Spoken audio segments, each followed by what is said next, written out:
ಎಲ್ರಿಗೂ ನಮಸ್ಕಾರ. ನಾನು ಅಶ್ವಥ್. ಭಾರತದ ಮಾರುಕಟ್ಟೆ ಪ್ರವೇಶಿಸಲು ಇನ್ನಿಲ್ಲದ ಕಸರತ್ತು ನಡೆಸ್ತಾ ಇದ್ದಂಥ ಎಲಾನ್ ಮಸ್ಕ್ ಅವರು ಕೊನೆಗೂ ಯಶಸ್ವಿಯಾಗಿದ್ದಾರೆ. ಭಾರತದ ಮಾರುಕಟ್ಟೆಗೆ ಟೆಸ್ಲಾ ಕಾರ್ ಬರೋದು ಪಕ್ಕಾ ಆಗಿದೆ. ಟೆಸ್ಲಾ ಭಾರತದಲ್ಲಿ ಈಗ ಉದ್ಯೋಗಿಗಳ ನೇಮಕಾತಿಗೆ ಮುಂದಾಗ್ತಾ ಇದೆ. ಹೀಗಾಗಿ ಇಲ್ಲಿವರೆಗೆ ಭಾರತದ ಮಾರುಕಟ್ಟೆಗೆ ಟೆಸ್ಲಾ ಕಾರ್ ಯಾಕೆ ಬಂದಿಲ್ಲ, ಭಾರತ ಸರ್ಕಾರದ ನಿಲುವು ಏನಿತ್ತು ಮತ್ತು ಈಗ ನಿಲುವು ಬದಲಾಗಿದ್ದು ಯಾಕೆ, ಹೊಸ ಎಲೆಕ್ಟ್ರಿಕ್ ಕಾರ್ ನೀತಿಯಿಂದ ಟೆಸ್ಲಾ ಕಾರಿನ ಬೆಲೆ ಎಷ್ಟು ಕಡಿಮೆಯಾಗಬಹುದು ಇತ್ಯಾದಿ ಎಲ್ಲ ವಿಚಾರಗಳನ್ನು ನಾನು ಈ ವಿಡಿಯೋದಲ್ಲಿ ತಿಳಿಸ್ತಾ ಇದ್ದೀನಿ. ವಿಶ್ವದಲ್ಲಿ ಅತಿ ಹೆಚ್ಚು ಜನಸಂಖ್ಯೆ ಹೊಂದಿದ ದೇಶ. ಕೋವಿಡ್ ಬರುವ ಮೊದಲು ಮತ್ತು ಕೊರೋನಾ ಬಂದ ನಂತರ ವಿಶ್ವದ GDP ಬೆಳವಣಿಗೆಯಲ್ಲೂ ಈಗಲೂ ಮೊದಲ ಸ್ಥಾನದಲ್ಲಿರುವ ದೇಶ ಯಾವುದು ಅಂತಂದರೆ ಅದು ಭಾರತ.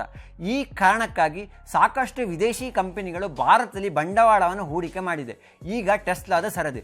ಟೆಸ್ಲಾ ಕಂಪನಿಯು ಭಾರತದಲ್ಲಿ ಬಂಡವಾಳ ಹೂಡಿಕೆ ಮಾಡಲು ಈಗ ಆಸಕ್ತಿಯನ್ನು ತೋರಿಸಿದೆ. ಇತ್ತೀಚೆಗೆ ಪ್ರಧಾನಿ ನರೇಂದ್ರ ಮೋದಿ ಅಮೆರಿಕ ಪ್ರವಾಸವನ್ನು ಕೈಗೊಂಡಿದ್ದರು. ಈ ಸಂದರ್ಭದಲ್ಲಿ ಟೆಸ್ಲಾ ಮುಖ್ಯಸ್ಥ ಎಲಾನ್ ಮಸ್ಕ್ ಜೊತೆ ಮಾತುಕತೆ ಸಹ ನಡೆಸಿದರು.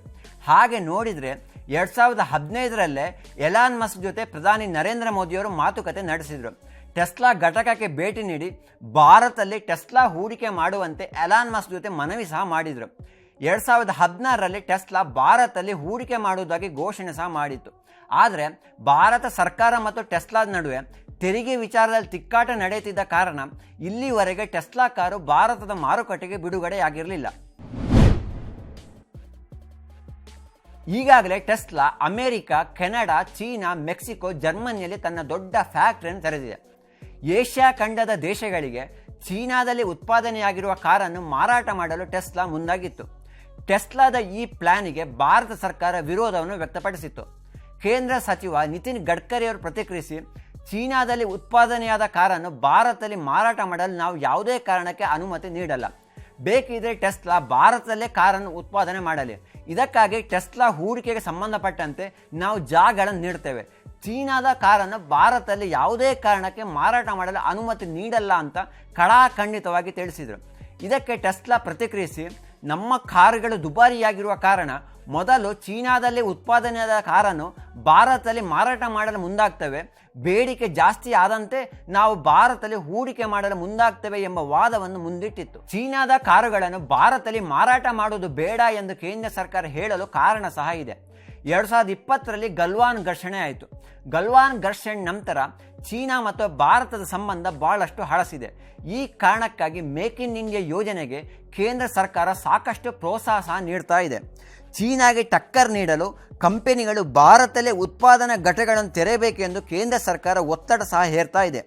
ಎಲೆಕ್ಟ್ರಾನಿಕ್ಸ್ ಉತ್ಪನ್ನ, ಆಟೋಮೊಬೈಲ್ ಸೇರಿದಂತೆ ಎಲ್ಲ ಕ್ಷೇತ್ರಗಳಲ್ಲಿ ಭಾರತ ಉತ್ಪಾದನಾ ಹಬ್ಬಾಗಿ ಬೆಳೆಯಬೇಕು ಎನ್ನುವುದು ಕೇಂದ್ರದ ಕನಸು. ಪ್ರಸ್ತುತ ವಿದೇಶದಲ್ಲಿ ಉತ್ಪಾದನೆಯಾದ ಎಲೆಕ್ಟ್ರಿಕ್ ಕಾರುಗಳ ಮಾರಾಟಕ್ಕೆ ಯಾವುದೇ ಸಮಸ್ಯೆ ಇಲ್ಲ. ಆದರೆ ಭಾರೀ ಆಮದು ಸುಂಕವನ್ನು ಪಾವತಿಸಿ ಎಲೆಕ್ಟ್ರಿಕ್ ಕಾರುಗಳು ಭಾರತದ ಮಾರುಕಟ್ಟೆಗೆ ಬರಬೇಕಾಗುತ್ತೆ. ಭಾರತ ಮತ್ತು ಚೀನಾ ನಡುವೆ ಸಂಬಂಧ ಸರಿ ಇಲ್ಲದ ಕಾರಣ ಜರ್ಮನಿಯಲ್ಲಿ ಉತ್ಪಾದನೆಯಾದ ಕಾರನ್ನು ಭಾರತದಲ್ಲಿ ಮಾರಾಟ ಮಾಡಲು ಮಸ್ಕ್ ಮುಂದಾಗಿದ್ದಾರೆ.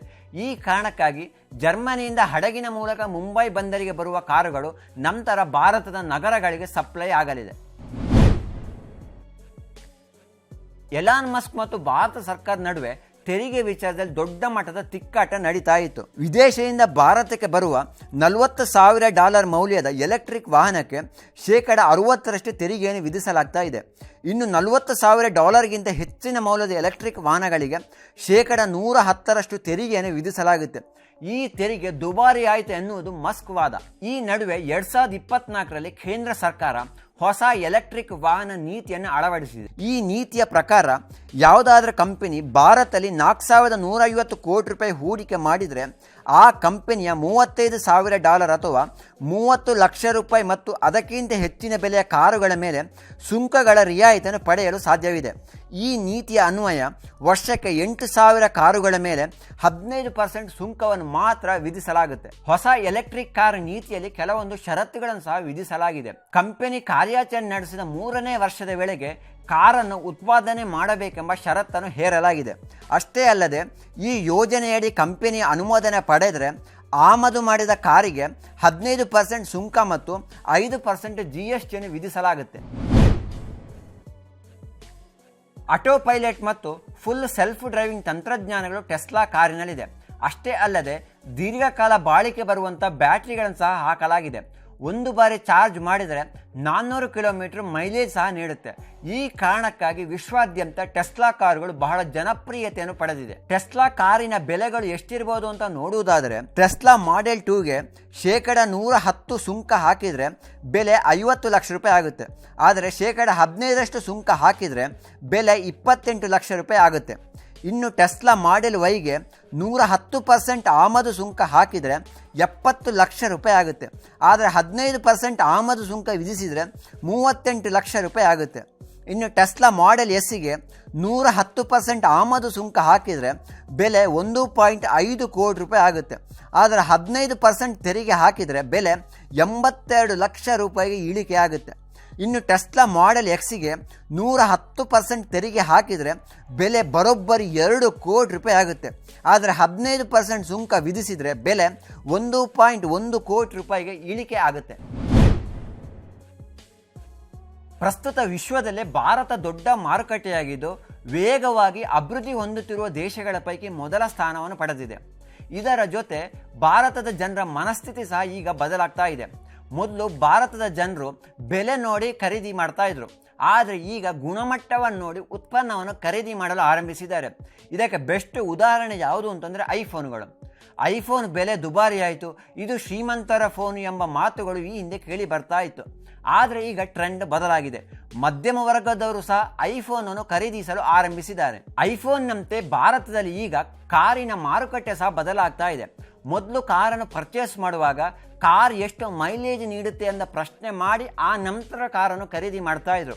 ಆದರೆ ಈಗ ಗ್ರಾಹಕರ ಮನಸ್ಥಿತಿ ಬದಲಾಗಿದ್ದು ಸುರಕ್ಷತೆ ಎಷ್ಟಿದೆ, ಏನೇನೇ ವಿಶೇಷತೆಗಳು ನೀಡಿದ್ದಾರೆ ಎಂಬುದನ್ನು ತಿಳ್ಕೊಂಡು ಆ ನಂತರ ಖರೀದಿ ಮಾಡ್ತಾ ಇದ್ದಾರೆ.